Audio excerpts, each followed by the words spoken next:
think it's that time. You sure you want to do this? Yeah. All right. So. It is Yeah. that time. It is time to start our yearly competition with college football picks. Love it. This is going to be such a great weekend because there are some, I don't even have a good enough adjective for the size of some of these games. Just monstrous games that start at noon tomorrow. I mean, think about that. We are less than 24 hours away from 1 and 3 kicking off in Columbus. Oh, by the way, it's Lee Corso's last game day. Tell me there aren't going to be some tears shed on that. Wow, that's going to be must-see TV, no doubt about it. And then it just doesn't stop. I mean, you've got it all day Saturday, then you've got it Sunday, then you've got, Bill Belichick making his college football coaching debut Monday, North Carolina. I mean, golly, it's a great time of year. It's going to be a great weekend, and we've got 5 really, really good games to pick here. Solid games for sure. Since I'm a gentleman, all right, I will let you go first and pick on the first one. Okay. The first one, we've got number 8, Alabama at Florida State. Okay. The Cinnamon Rolls. Yeah, I am. I'm not going to hesitate really on this one. I'm going to go with Alabama on the road with this one. I think they've got a lot to prove. The Florida State quarterback has been chirping quite a bit. Of course, he's the transfer from Boston College, and I think Kalen DeBoer realizes the impact that a loss would have here early, especially to a Florida State team's coming off 2-10 season. So I'm going with Bama. Look, if you're a transfer quarterback from Boston College and your name's not Matt Ryan or Doug Flutie, it doesn't matter what you're chirping. As I kind of put on my Pat hat for a second. Listen, Alabama is going to roll Florida State. They are favored by 14 and a half.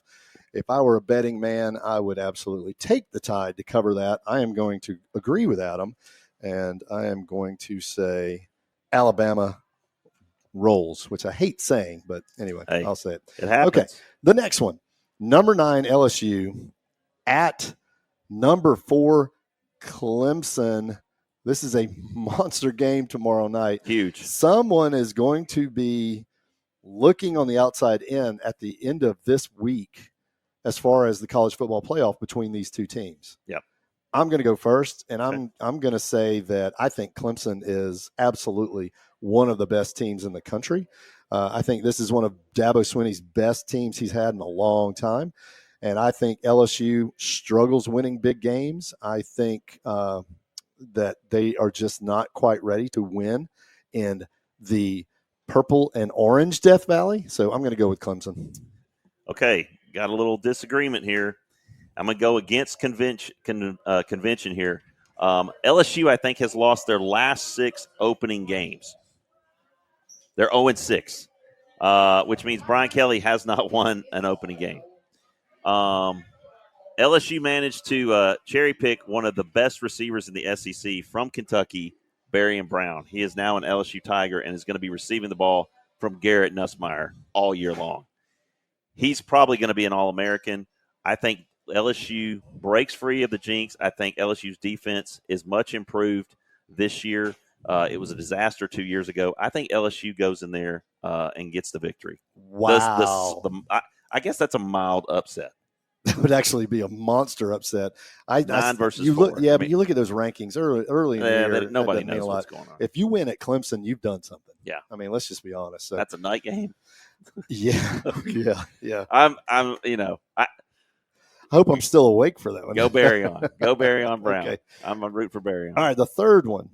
This one is in Atlanta. This is actually one of the kickoff classic games at Mercedes-Benz this weekend. It is Virginia Tech versus number 13 South Carolina. All right, this is me, right? You go first. All right. I think this is South Carolina. I think South Carolina wins this game. Lenore Sellers is I think a legitimate Heisman Trophy candidate preseason. He's just got so many tools, and Shane Beamer is a pretty good coach.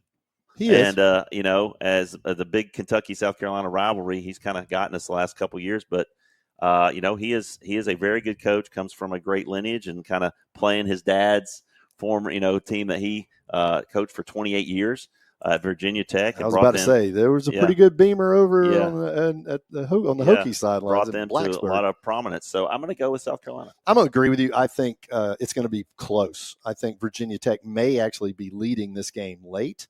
And I agree with you. I think Lenore Sellers might actually win this for USC late, South Carolina. So we agree on that one. Okay. Gets us to the next one. This is the Yawn Bowl, in my opinion. I knew you just put this down because it was top 10 matchup. Yeah. You could care number 6, Notre Dame at number 10, Miami. So are we calling this Catholics versus Convicts 3 or? No? I mean, you can. I mean, I don't know. I'm going first on this one. All right. Like I said, this is I really don't care bowl. I know Notre Dame had a great finish to the season last year. Yay for them. I think they're always overrated. And they are gifted a lot of things from the schedule gods and the network gods. But anyway, I digress. I think Carson Beck, if he doesn't show the colors he showed at Georgia where his entire team hated him, he might be okay at Miami. But we're just going to have to see if he's really what he thinks he is. But at the end of the day, that heat in Miami, Notre Dame's not used to that. I think Miami's actually going to beat them by a late field goal. Okay. All right. I'm going to agree with you on that one. I'm going to go Miami as well. Playing in what I would always just call the New Orange Bowl, I guess. Yep. So yeah, we'll go with that. Okay. All right. And then that gets us to our last one. That's me. That is number 1 Texas at number 3 Ohio State in Columbus.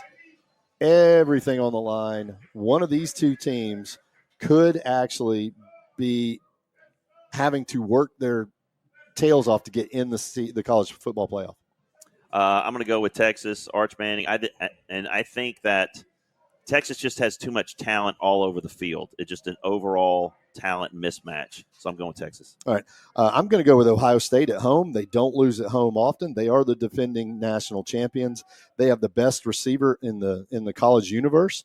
And if they can get him the ball 15 times on Saturday, then they're going to have a good day. So we disagree with a couple of those, and it's going to be interesting to see.